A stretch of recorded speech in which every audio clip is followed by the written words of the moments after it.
You can spend thousands of dollars on AI video generation right now, and what you get back is, well, what experts are calling AI slop. Oh, yeah. Unusable, blurry junk. It looks worse than, I don't know, early 2000s computer graphics. And that one core decision, which brain you choose for your shot, that's the absolute difference between success and just utter frustration. It changes everything. It changes your budget, your outcome. Mm. You really need to stop describing things and start directing them. Welcome to the deep dive. Today we are taking a look at the AI video landscape as it stands in early 2026. We've got an expert ranking of the top 10 models. And this is really the ultimate guide to saving you time, money, and I think most importantly, your sanity in what has become a completely overwhelming field. Yeah, our mission here is pretty surgical. We want to cut right through the marketing hype. Mm-hmm. We're going to establish which tools are actually dominating, like Kling 2.6, Right. Sora 2, and which of the older leaders, like Runway, they become seriously overpriced disappointments. You're paying for brand loyalty that just isn't earned anymore. And central to this whole conversation is this new paradigm that seems to separate the pros from the hobbyists. It's all about orchestration. Orchestration. So define that for us. Orchestration is everything now. It means you're not just, typing in a description and hoping for the best. Right. You are actively directing the AI, its motion, its character, its composition, all using these advanced inputs. Like what kind of inputs? Things like locked reference images and really specific start and end frames to guide the movement. Okay, let's unpack this then. I mean, the field is just busying. We've got, 10 plus platforms all shouting that they're the new leader. They all say it. How do you even begin to choose the right brain for a project? You have to start by defining quality, Mm-hmm. but in a really rigorous way, based purely on the output. Not the marketing. Not the marketing. So we're using a clear tier system based on real-world results. A tier is that mind-blowing quality. It's non-negotiable for serious work. Right. B tier is reliable, solid. C tier, that's where the tools get risky or, fundamentally flawed. And D tier. You skip it entirely. That clear system, right there, it instantly protects you from paying for a glossy logo. So to expose those uncomfortable truths, the sources we analyzed used a standardized test prompt across all the models. Yeah, and it's a great visual example. It's a scientist in a low-light research lab recoils in disbelief, stumbling backward and crashing to the floor as an otherworldly creature slowly escapes a glass containment vessel. Right.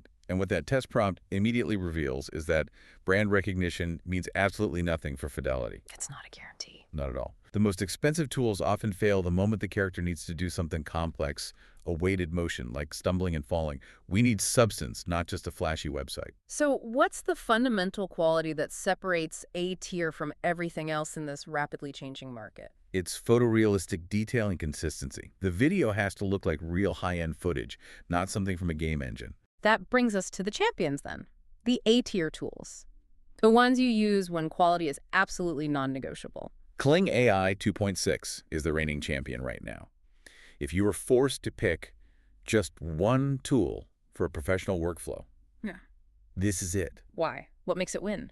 In a word, clarity, visual clarity. It avoids that dreaded plastic filter effect. Okay, what exactly is that plastic filter effect we see everywhere else? It's what happens when the AI tries to smooth out artifacts or fix, the jiggling. Temporal coherence issues. Exactly. It ends up softening everything.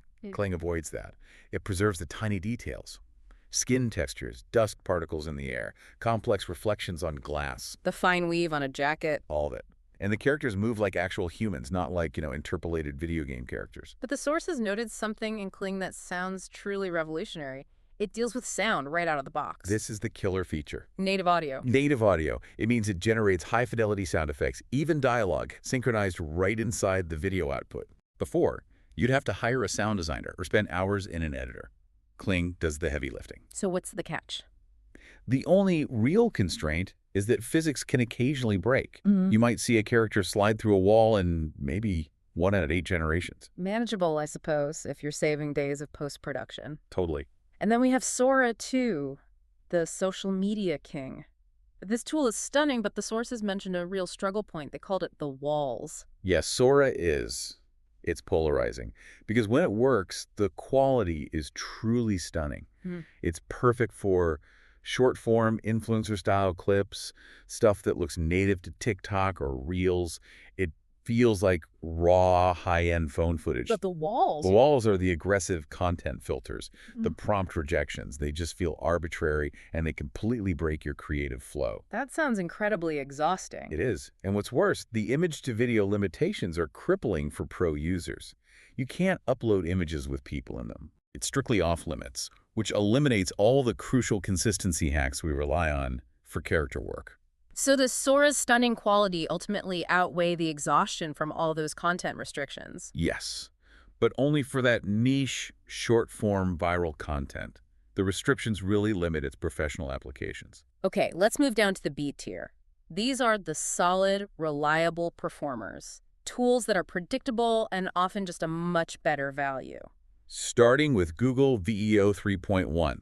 The sources call this the versatile workhorse. Workhorse like that. VEO is perfect for dynamic projects. One day it's sci-fi, the next it's a talking head product demo. So if your project has characters talking, VEO is the first choice. Absolutely. It has the most realistic facial expressions and lip syncing in the industry. Dialogue scenes actually feel safe here, which is rare. And critically, VEO offers robust camera control, which ties right back to our idea of orchestration. Yeah, what's fascinating here is that VEO lets you force precise camera movement. So you're not just describing a zoom. No, you upload a start frame and an end frame. You're literally telling it, start here, end here. Rotations, zooms, pans, they become predictable instead of a guess. Where does it fall short? The main caveat is complex motion. So falls or fast physical action can still look a little rubbery. And there's a quality and cost split too, right? Absolutely. The high quality mode is great, costs around $1.25, but if you switch to standard mode, the output is notably softer, For how much? just 25 cents. So you have to decide if that quarter is worth the clarity. And then we have the sleeper hit, Ceden's 1.5 Pro, which the sources have crowned the budget king. Ceden's is the tool for when volume matters. It offers a sharpness that genuinely rivals Kling. Wow. And at half the cost. It's around 52 cents per video. It delivers really strong visuals at a price that makes scaling for big campaigns realistic. They even bundle in basic audio. But what's the trade-off? For being the budget king, where do you sacrifice quality? You sacrifice control. Ceden's kind of likes to move itself. What do you mean? Even with static comps, you often get camera drift. And the results can vary a lot between generations. You're trading that consistency and precise direction for volume and a low price. So if VEO is the best for talking heads, what's the biggest risk when you're choosing the cheaper Cedens? You sacrifice motion control and consistency.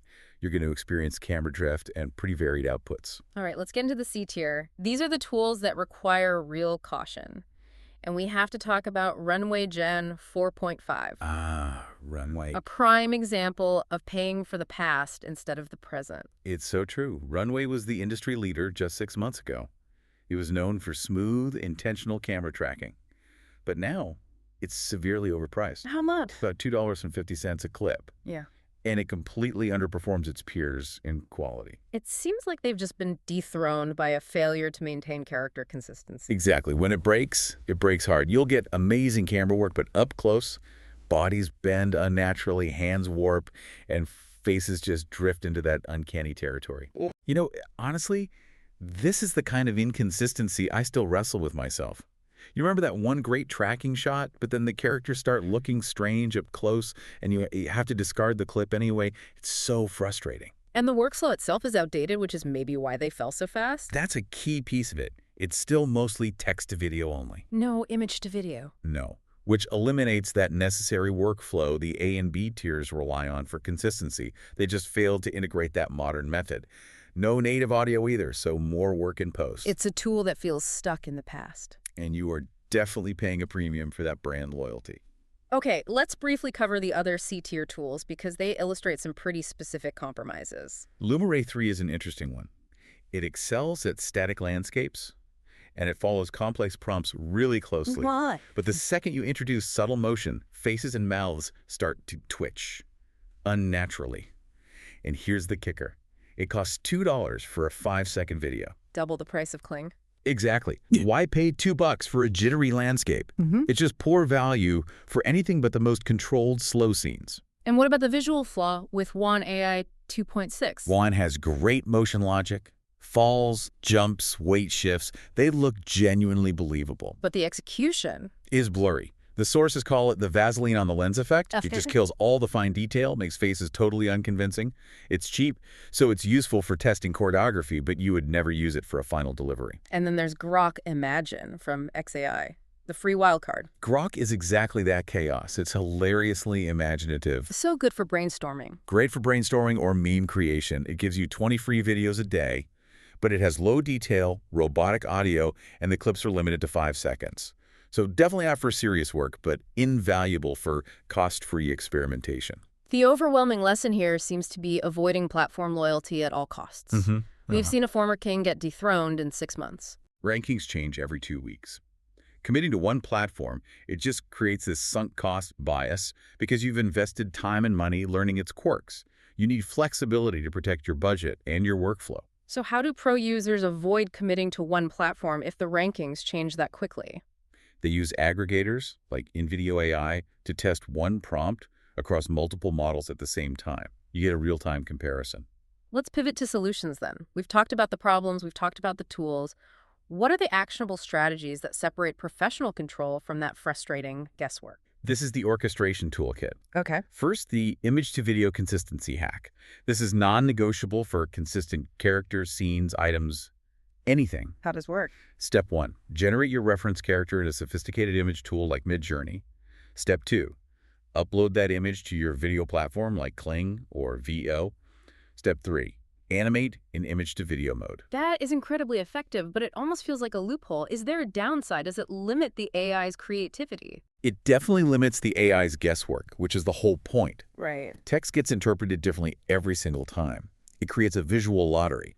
So think of the image as giving the AI a blueprint instead of a suggestion. It locks the visual down. So if you want consistency, you give it the blueprint. Exactly. You have to provide the blueprint. And for professional camera work, we use start and end frames for that motion control without guessing. Yes. Tools like VEO and Kling, they let you define the shot precisely. If frame 1 is a wide shot of the character and frame 2 is a close-up of their face, The result is a forced, smooth zoom. a smooth zoom or a push-in between those frames, you are dictating the camera path. Whoa. Imagine scaling this precise frame-by-frame control across a feature-length project, not having to worry about a camera operator drifting off the mark. That is true orchestration. That is the power shift. That's it right there. You are the director dictating every keyframe, not just a describer hoping for a lucky result. And this also integrates into our spending strategy. Which is? Spend cheap first, spend smart later. Avoid burning those expensive premium credits while you're just figuring things out. Exactly. Use Grok because it's free, or Dance because it's cheap for that whole experimentation phase. Dial in your vision, test concepts, iterate cheaply. Then, only then, do you generate the final polished clips on a premium platform like Kling or VEO. And the budget savings are huge. If you follow this process, you can reduce your budget by 60 to 70%. We've talked about consistency in character and camera, but what about the words themselves? Is there a prompt formula that actually guarantees quality? Yes.